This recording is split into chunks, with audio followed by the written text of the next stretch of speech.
अस्सलाम वालेकुम। I hope आप सब लोग ठीक होंगे। तो फ्रेंड्स देखें, ये मेरा लेमन प्लांट है। इस पे लीव कम है और फूल देखें कितने ज़्यादा आ रहे हैं और फूल जो है फ्रूट में भी कन्वर्ट हो रहे हैं। और फ्रूट में ये देखें, आपको मैं दिखा दूँ।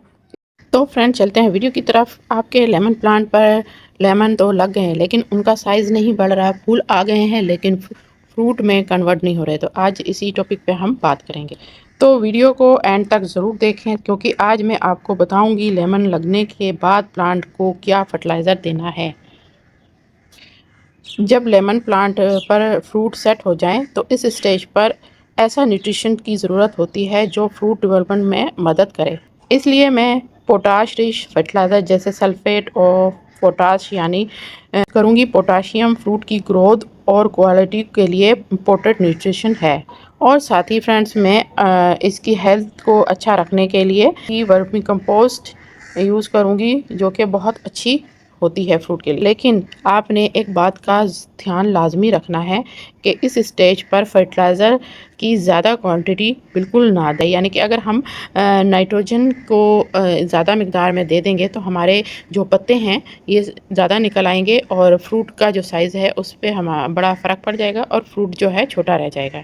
और आपने एक और ख़ास ख्याल रखना है प्लांट का, ये जो जिस तरह से हमारा पॉट इतना बड़ा है तो उसी हिसाब से हमने इसमें फर्टिलाइज़र डालना है। इसका ख़ास ख्याल रखना है, जितना हमारा पॉट हो उस हिसाब से हमने अपने जो प्लांट है उसको फर्टिलाइज़र देना है।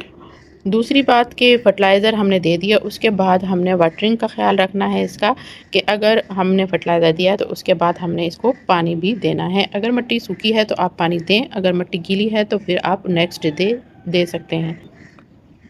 और एक इम्पॉर्टेंट बात जो आपको मैं बताऊंगी, सिर्फ फर्टिलाइज़र देने से ही ज़्यादा लेमन नहीं आते। प्लांट को अच्छी रोशनी, प्रॉपर वाटरिंग, हेल्दी सोइल और रेगुलर केयर भी चाहिए। अगर आपके लेमन प्लांट पर लेमन लगे हुए हैं तो ये स्टेज बिल्कुल मिस ना करें। अगर आप होममेड घर की फर्टिलाइज़र चाहते हैं तो उसमें आपने इसमें इस्तेमाल करना है केले के छिलके को रात को भिगो के रख दें। उसमें बहुत ज़्यादा मिक़दार में पोटाश होता है। उसको आप सुबह अर्ली मॉर्निंग उसका जो लिक्विड फर्टिलाइज़र बना होगा, सारी रात भीगा होगा, वो आप इसमें दे सकते हैं। या फिर केले को अच्छे से छोटे पीसीज में आप काट के रखेंगे और उसके बाद आप इसमें इसको अलहदा किसी मिट्टी में कंपोस्ट बना के भी डाल सकते हैं। और डायरेक्ट जो केले के छिलके को सुखाने के बाद उसका पाउडर बना के आप 1 चम्मच दे देंगे। इसके अलावा इसमें लकड़ी की जो राख होती है वो आपने डालनी है। ये सब चीज़ें आपने 15 दिन का गैप देने के बाद ही करनी है। बार बार यानी कि हर हफ्ते में एक बार या हर दूसरे तीसरे दिन आपने लेमन प्लांट को फर्टिलाइज़र नहीं देना है। ये देखें सारे लेमन प्लांट कितने अच्छे से गुच्छों में मेरे लगे हुए हैं। इसी तरह से आपके लेमन भी गुच्छों में लगेंगे और मुसलसल फूल भी आ रहे हैं और नई नई ग्रोथ भी चल रही है इसमें साथ साथ। तो इसी तरह जिस तरह से ग्रोथ चलती रहेगी वैसे ही मेरे फूल आते जाएंगे और फूल आते जाएंगे तो फिर फ्रूट में कन्वर्ट होते जाएंगे। जैसे ये देखें मेरे सारे इसी तरह से लेमन बने हुए हैं। आप भी अपने लेमन प्लांट को अच्छे तरीके से फर्टिलाइज़र देंगे तो आपका भी लेमन प्लांट इसी तरह से ग्रोथ करेगा और फ्रूट से भर जाएगा।